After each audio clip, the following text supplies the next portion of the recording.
For the second day in a row, bursts of gunfire cut through the city of Jenin in the occupied West Bank.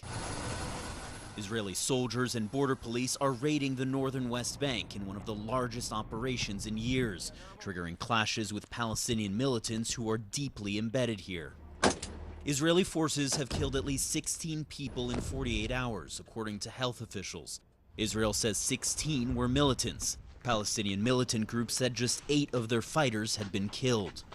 In Jenin, Israeli forces have surrounded several hospitals. Ambulances must stop and be inspected before taking patients in for treatment. Markets and bustling downtown streets have been turned into a ghost town, one where streets, water, and electrical lines will need to be repaired.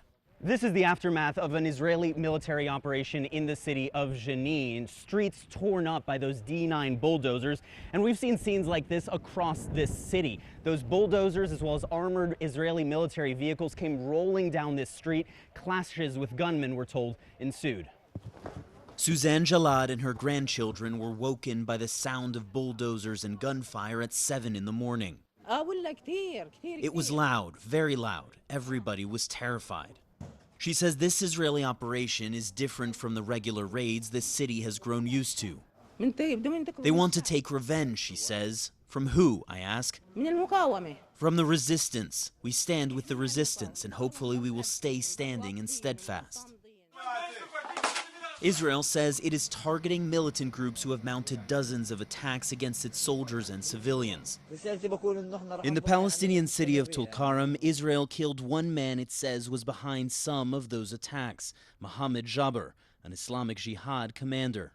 But at Al-Razi Hospital in Jenin, the victims of Israel's raids are also children, like 15-year-old Usama, who tried to leave his home to buy bread. I took 2 steps and they started firing at me, Usama says. 2 rounds of gunfire. 1 bullet came here and 1 bullet came here. And did you see any soldiers before you got shot? No, he says. He now faces a long recovery and a life trapped in this seemingly endless cycle of violence. In a statement, the Israeli military confirmed that they shot Usama, claiming that he posed a serious threat to security forces.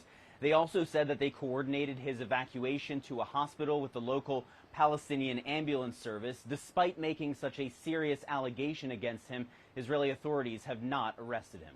Jeremy Diamond, CNN, Tel Aviv.